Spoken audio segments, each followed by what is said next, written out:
বন্ধুগণ, জেলখানার ভিতরে ছিলাম প্রায় 2 বছর। 1.5 মাস রিমান্ড খাটার পরে প্রথম দিন যখন আমাকে রমজান শরীফের প্রায় শেষ 27 তারিখ 28 তারিখে কেরানীগঞ্জ কারাগারে যেদিন নেওয়া হলো, রাত্রের বেলা গেলাম, পরের দিন বিকালবেলা দরজাটা একটু খুলছেন, আধা ঘন্টার জন্য দরজা খুলত। দরজা খোলার পরে যখন বের হয়ে আসলাম, যে সমস্ত ওলামায়ে কেরাম গ্রেফতার হয়েছিলেন তাদের মধ্যে আমি বয়োজ্যেষ্ঠ, বয়সের দিক থেকে আমার বয়স বেশি।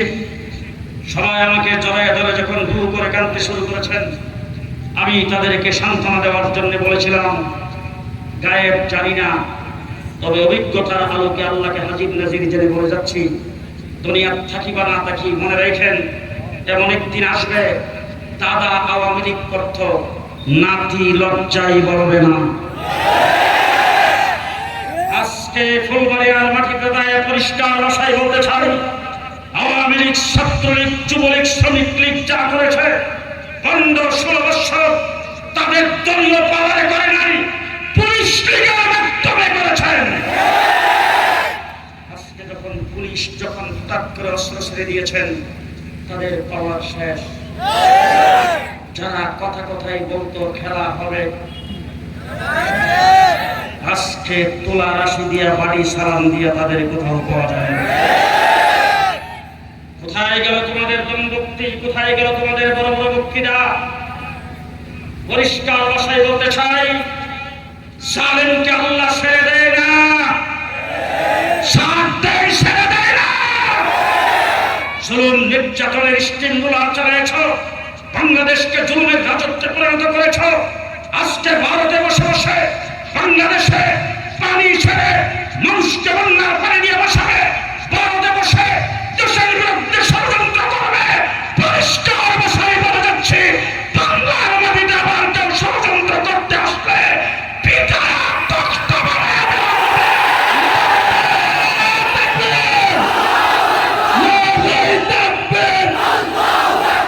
জালিমদের চামড়া, নাস্তিকদের রাস্তানা ভেঙে দাও, গুড়িয়ে দাও।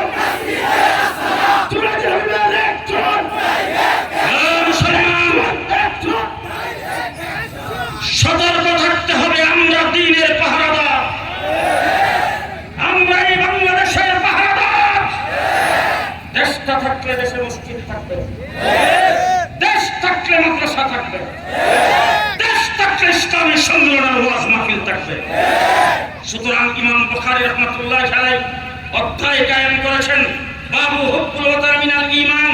আওয়ামী লীগ, বিএনপি, রাজনৈতিক দলগুলিকে বলতে চাই, তোমরা দেশপ্রেমের স্লোগান দাও, দেশকে ভালোবাসার স্লোগান দাও, দেশের পদ পদবি পাওয়ার জন্য, নির্বাচনে জয়যুক্ত হওয়ার জন্য, দেশের ক্ষমতা দখল করার জন্য, দেশের সম্পদ লুণ্ঠন করার জন্য আমরা দেশকে ভালোবাসি ঈমানের অঙ্গ হিসাবে।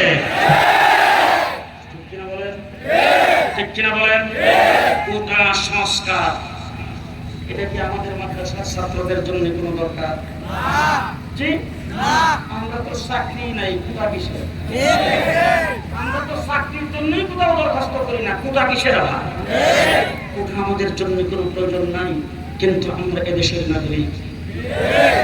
স্কুল কলেজ ইউনিভার্সিটির যুক্তির আন্দোলন, স্কুল কলেজ ইউনিভার্সিটির ছাত্রদের দাবি নিয়ে তারা যখন রাস্তায় নেমেছেন, আবু সাইদকে যখন গুলি করে পাখির মতো যখন প্রকাশ্যে হত্যা করেছেন, আমার কওমি মাদ্রাসার ছাত্ররা স্কুল কলেজের ছাত্রদের সাথে কাঁধে কাঁধ মিলিয়ে রক্তদান দিয়েছেন। সর্বসাকুল্যে ৮০০ মারা গেছেন, শাহাদত বরণ করেছেন, তাদের মধ্যে ৮৪ জন কওমি মাদ্রাসার ছাত্র। যখন পুলিশ লীগ,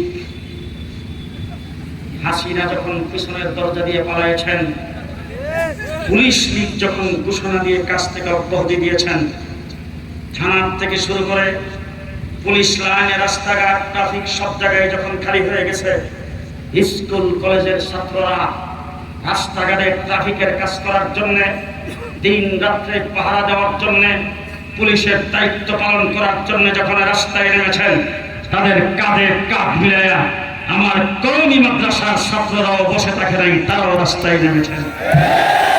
ঠিক কিনা বলেন? শেখ হাসিনা ভারতে গিয়ে সর্বপ্রথম যেই কাজটি করতে চেয়েছিল, সাম্প্রদায়িক সম্প্রীতির দেশ বাংলাদেশ, সেই দেশে হিন্দুদেরকে উস্কে দিয়ে সাম্প্রদায়িক সম্প্রীতি নষ্ট করার জন্য সর্বপ্রথম যখন হিন্দুদেরকে মাঠে নামিয়েছেন, আমার কওমি মাদ্রাসা ছাত্র শিক্ষক রাত্রদিন 24 ঘন্টা হিন্দুদের মন্দির পাহারাদারি করেছেন। অন্য দিয়ে মানুষকে মেরে ফেলবেন, মানুষের পুকুরের মাছ বাসায় দিয়েছেন, মানুষের ফসলকে নষ্ট করে ফেলেছেন, ঘর বাড়ি সব ভেঙে যখন একাকার করে ফেলেছেন, দেশে আবার ৭৪-এর মতো দুর্ভিক্ষ নিয়ে আসবেন, এইটাই ভেবেছিল ভারত থেকে শেখ হাসিনা।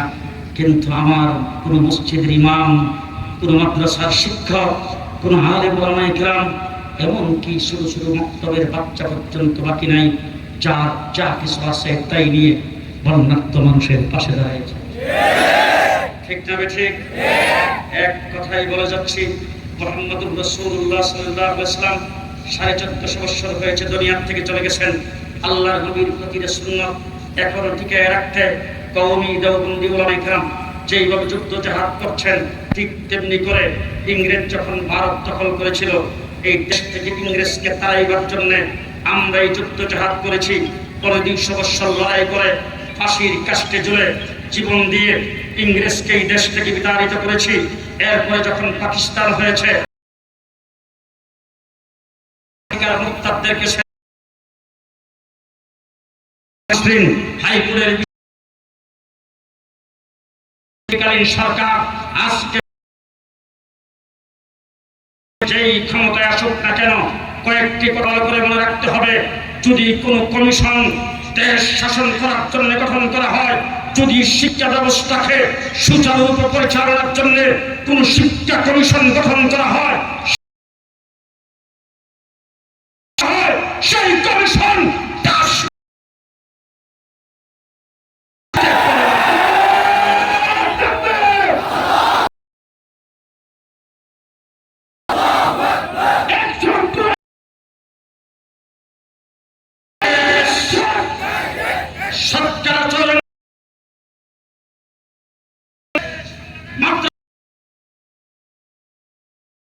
যারা করে তারা দিন থেকে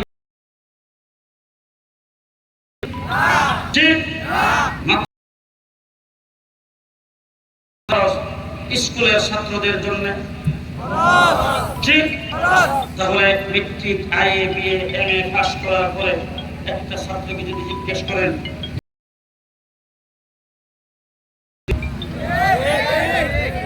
হুজুর খরচ কয়টা, একটা স্কুল কলেজে পড়া করেছেন, বিশেষ কোনটা সে পর্যন্ত পারে না। এই শিক্ষা ব্যবস্থা বাংলার বাড়িতে চলবে না। পরিষ্কার ভাষায় বলতে চাই,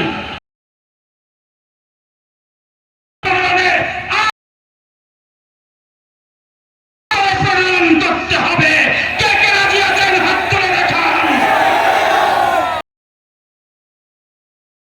সংগ্রামী সাথী বন্ধুগণ, আপনারা সবাই সজাগ আছেন তো? থাকবেন তো? থাকবেন? আপনাদের ফুলবাড়িয়া বাজারে তো কোনো নাইট ক্যাফ নাই।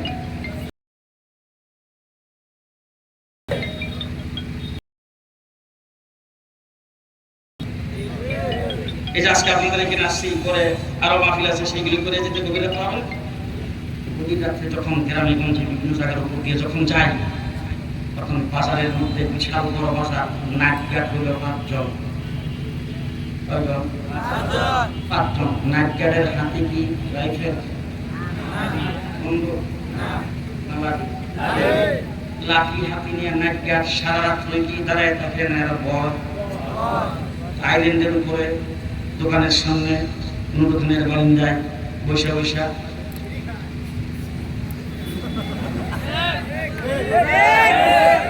এরকম করে কিনা? সেইখানে বাজারের ভিতরে গাড়িটা ঢুকে, গাড়ির লাইটটা চোখে পড়া মাত্র, আওয়াজটা শোনা মাত্র, ওটার পরে সর্বপ্রথম কাম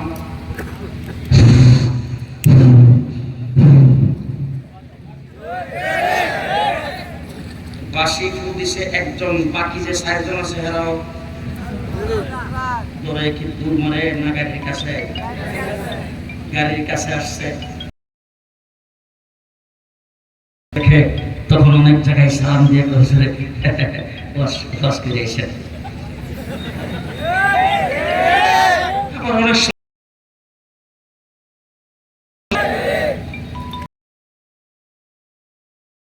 আমার সঙ্গে খাদেমা ড্রাইভার ঢাকায় যদি থেকে প্রাইভেট কার না হাইয়েস, এরা কি আমার মতো 3 জন না একাধারে 14 জন? আমার মতো মেরাকটা তো না স্বাস্থ্যবান। জি, অস্ত্র শস্ত্র, কাটা রাইফেল, পিস্তল, কুচবল্লম আছে না নাই? এখন ঢাকাইতে এসে 14 জন নাইট গার্ড কয়জন? নাইট গার্ডের হাতে আছে কি? আর ডাকাতের হাতে এখন 5 জনে কি 14 জন লোক থাকবো? তখন এই নাইট গার্ড ওয়ালাদের কি কাম?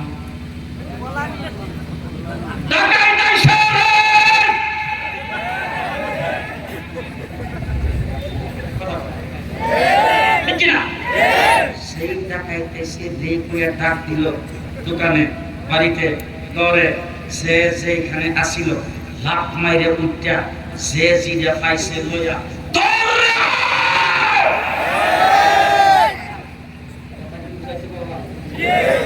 আমরা পেলাম দিন ইসলামের এই দেশের নাইট গার্ড, তারবিয়াতুল ওয়াজিন নাইট গার্ড, ওলামায়ে কেরাম হলো নাইট গার্ড। তসলিমা নাসরিন যখন আসছে আমরা বলছি ডাকাইতাইছে রে, আপনারা বলছেন ধর রে। হাইকোর্ট থেকে 2 জন বিচারপতি ফতোয়ার বিরুদ্ধে রায় দিয়েছে। মুফতি ফজলুল হক আমিনী ডাক দিয়ে বলছেন ডাকাইতাইছে রে, আপনারা ময়মনসিংহ থেকে বলছেন ধর রে। তেমনি করে আল্লামা আহমদ শফি শাহবাগীদের বিরুদ্ধে বলছেন ডাকাইতাইছে রে, আপনারা বলছেন ধর রে। হয়ে যায় ঢাকা শহর ঘেরাও করেছেন। আগামী দিনে নাস্তিকার মুক্তা বাংলাদেশে ইসলামকে শেষ করার জন্য আসবে। এই দেশের স্বাধীনতা নস্যাৎ করার জন্য কোন স্বাধীনতা বিরোধী আসবে, আমরা ডাক দিয়ে বলবো ডাকাইতাইছে রে। আপনারা কি দৌড়ে বলে সামনের দিকে যাইতে কে কে রাজি আছে?